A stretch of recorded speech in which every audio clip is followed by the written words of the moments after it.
আউযুবিল্লাহি মিনাশ শাইতানির রাজিম বিসমিল্লাহির রহমানির রহিম রব্বিশ রহলি সদরি ওয়া ইয়াসসিরলি আমরি ওয়াহলুল উকদাতাম মিন লিসানিহি ইয়াফকাহু কাওলি।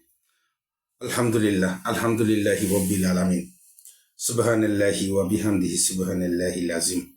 আল্লাহুম্মা সাল্লি আলা মুহাম্মাদিন ওয়া আলা আলি মুহাম্মদ কামা সাল্লাইতা আলা ইব্রাহিম ওয়া আলা আলি ইব্রাহিম ইন্নাকা হামিদুম মাজিদ।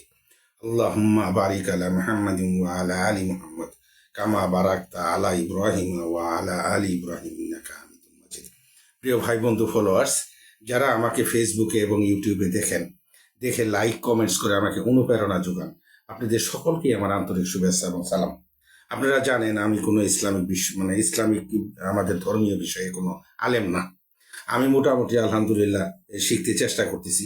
এখন ঘটনা হলো বয়স হয়ে গেছে, তো আগে তো ভুল করেই ফেলছি, বুঝতে পারি নাই। তো এখন আল্লাহ তাআলা আস্তে আস্তে বুঝ দিচ্ছেন যে যেন আল্লাহর কাছে তো ফিরে যেতেই হবে এবং আল্লাহর কাছে জবাবদিহি করতে হবে জীবনে কি করলাম না। এই যে আল্লাহ যে একটা নির্দিষ্ট হায়াত দিছেন, সেই হায়াতে কি করলাম। তো আল্লাহ তাআলা পবিত্র কোরআনে কি বলছেন সেটা পড়িও কোনোদিন দেখিনি। তো আমি এখন চেষ্টা করতেছি যে আল্লাহর পবিত্র কালাম কিছুটা পড়ে, অনুবাদগুলো অন্তত পক্ষে পড়ে, যে কিছু বুঝতে এবং সেই অনুযায়ী আমল করতে। তো আমার যে ভিডিওটা সেটা হলো আমাদের ইমানদার ভাইদের জন্য, অর্থাৎ মুসলমানদের জন্য, আমরা যারা ইমানদারের ঘরে জন্মগ্রহণ করেছি তাদের জন্য, অন্য বিধর্মী কোনো ভাইদের জন্য নয়, বা যারা মুশরিক কাফের ইহুদি খ্রিস্টান অন্য ভাইদের জন্য নয়। কারণ আমার কথা হলো যে আমি নিজেই ঠিক হতে পারি নাই, আমি এখন আমার নিজেই ইমান আমলকে ঠিক করতে পারি নাই।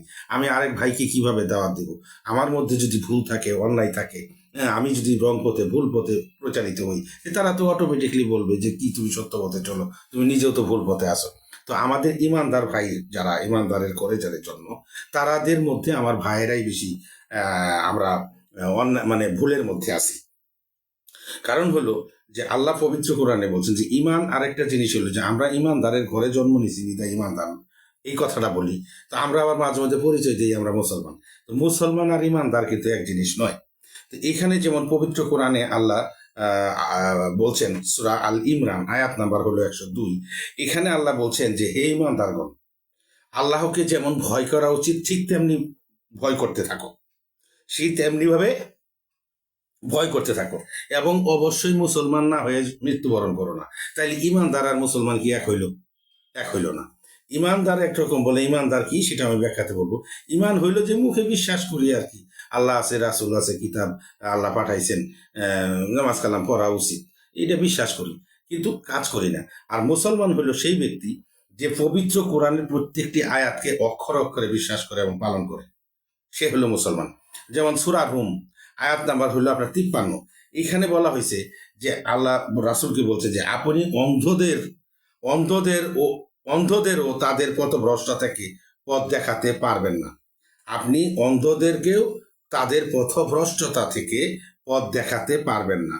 আপনি কেবল তাদেরকেই শোনাতে পারেন যারা আপনার আয়াতসমূহ বিশ্বাস করে, কারণ তারা মুসলমান। অর্থাৎ মুসলমান পবিত্র কোরআনকে বিশ্বাস করে এবং সেই অনুযায়ী আমল করে, সে হইল মুসলমান। আর ইমানদার হইল ভিন্ন জিনিস, মুখে বলি আমরা।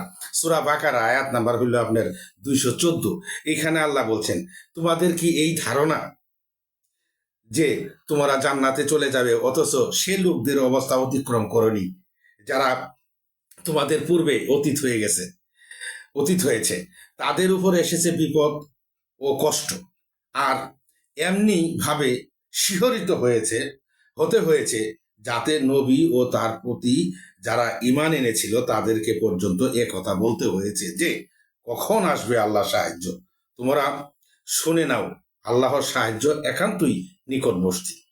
যাই হোক, সূরা আনকাবুত আয়াত নম্বর হলো 3, এইখানে 2 এবং 3 সূরা আনকাবুত, এইখানে আল্লাহ বলছেন যে মানুষ কি মনে করে যে তারা কথা বলেই অব্যাহতি পেয়ে যাবে যে আমরা ঈমান এনেছি, তাদেরকে পরীক্ষা করা হবে না? আমি তাদেরকে পরীক্ষা করেছি যারা তাদের পূর্বে ছিল। আল্লাহ অবশ্যই জেনে নিবেন যারা সত্যবাদী এবং নিশ্চয় জেনে নিবেন মিথ্যুকদের। এই যে আমরা ঈমান এনেছি বলেই কি আমরা পার পেয়ে যাব? আমাদেরকে পরীক্ষা করা হবে না। তো পরীক্ষার কথা হলো যে আমাদেরকে আমল করতে হবে। আমরা শুধু ইমান আনছি এই কথা বললাম, যা আল্লাহ আছে, রাসূল আছে, রাসূল আসছেন, আল্লাহর কিতাব নাজিল করছেন, ফেরেশতা আছে, আখিরাতে দাঁড়াইতে হবে, কিন্তু কর্ম নেই। এটা ইমানদার আর মুসলমান একরকম নয়। সূরা আন-নিসা আয়াত নাম্বার হলো আপনার 137। এখানে আল্লাহ বলছেন যে যারা একবার মুসলমান হয়ে পরে পুনরায় কাফের হয়েছে, কাফের হয়ে গেছে, আবার মুসলমান হয়েছে এবং আবারও কাফের হয়েছেন, অর্থাৎ কুফুরিতে উন্নতি লাভ করেছে, আল্লাহ তাদেরকে কখনো ক্ষমা করবেন না, পথ দেখাবেন না। এরা হলো মুনাফিক বা গাফিল, শৈথল্যপ্রদা।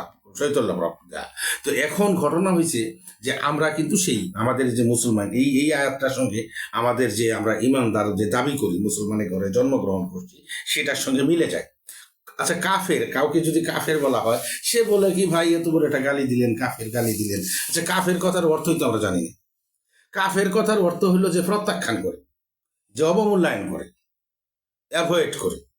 তা আমরা যখন আল্লাহর কালাম শুনি, আল্লাহর কালামের মানে আল্লাহর দিকে ধাবিত হইতে বলে আল্লাহ যখন পবিত্র কোরআনে বলছেন যে তোমরা আমার আনুগত্য করো, সালাত কায়েম করো, দান সদকা করো, এগুলো যখন আমরা শুনি, যখন প্রত্যাখ্যান করি, তার মানে কি? আর বলার কোনো ব্যাখ্যা রাখে না। আমরা দিনের মধ্যে আমরা আমাদের জীবনে একবার ইমান আনি, আবার কুফরি করি, একবার ইমান আনি, আবার কুফরি করি, বলে বাল্য জীবন বাদ। আমরা যখন বুঝতে চেষ্টা করি, তখন কিছুটা আবার আল্লাহর নামাজ কালাম পড়ি, আল্লাহর মানি এবং কিছু সৎ কাজ করি। আবার কিছু যখন আমরা শয়তানের প্ররোচনায় আমরা যখন দুনিয়াবি মুখে হয়ে যাই, তখন আমরা কি করি? আবার কুফরিতে চলে যাই। আবার যখন দেখি যে না কুফরিতে যাই, যখন দেখি যে আবার বিপদ আপদে এসেই আবার ইমান আনি। তো এই লোকগুলাকে আল্লাহ তাআলা কখনোই ক্ষমা করবেন না, যে যারা একবার ইমান আনে, একবার কুফরিতে যায়, একবার ইমান আনে। কেননা একটা জিনিস আপনাদের জীবনে মনে রাখেন, যে যে লোকটা শিক্ষিত এবং যে লোকটা জ্ঞানী, সে যদি কোনো ভুল করে তাকে কিন্তু সাজা বেশি দেওয়া হয়। কারণ হলো কি, যে ভাই আপনি জ্ঞানী লোক হয়ে এই কাজটা করলেন কেন, আপনি শিক্ষিত লোক হয়ে এই কাজটা করলেন কেন, এই জন্যই তাকে সাজা দেওয়া হয় বেশি। তো আমরা যারা মুসলমান, যারা ইমানদার, তো আমরা যখন এই যে ভুল কাজগুলা করি, তখনই কিন্তু আমাদের উপরে সাজা বেশি হবে। বলে কেন? আমাদের পাপ মাফ করা বলে কেন? যে তুমি বুঝে শুনে তো অন্যায় করছো, তুমি যদি না বুঝতা। আরেকটা জিনিস সবচেয়ে বড় কথাটা, সেটা হলো আল্লাহ তাআলা আমাদেরকে ইমানদারের ঘরে জন্ম দিয়েছেন, আমাদেরকে পথটা মানে সুপথ পাওয়ার পথটা সুপ্রশস্ত করে দিয়েছেন। এই যে সুপ্রশস্ত পথ পেয়ে যায় পারাও, আমরা সুপ্রশস্ত পথ পাওয়ার পরেও আমরা নিজেরা সেদিকে ধাবিত হই না, এটা হলো সবচেয়ে বড় অন্যায়। তো আল্লাহ আমাদেরকে বুঝ দান করুক, যে আল্লাহ আমাদেরকে একজন ইমানদারের করে জন্ম দিচ্ছেন, আমরা যাতে এই অক্ষরে অক্ষরে আল্লাহ তাআলার কথাগুলো আমরা পালন করতে পারি। আল্লাহ সে তৌফিক আমাদেরকে দান করুক, আমরা যেন আমল করতে পারি, অন্তত পক্ষে 5 ওয়াক্তের নামাজ এবং সত্য প্রতিষ্ঠা করতে পারি এবং ন্যায়ের মধ্যে থাকতে পারি। আল্লাহ আমাদেরকে তৌফিক দান করুক। আর আমাদের কাছে যা আছে, যখন যা পাই, সেখান থেকেই যেন আমরা 2-4 টাকা, 5 টাকা, 10 টাকা আমরা গরিব মিসকিনকে দান করি আমাদের সাধ্য অনুযায়ী। আল্লাহ আমাদেরকে তৌফিক দান করুক। আর আমার জন্য দোয়া করবেন, আল্লাহ যেন আমার জ্ঞান দান করেন, আল্লাহ যেন আমাকে তৌফিক দান করেন, আপনাদের সঙ্গে শেয়ার করতে পারি। আর এই উসিলায় যেন আল্লাহ আমাকে মাফ করেন এবং আল্লাহ সন্তুষ্টি অর্জন করতে পারি।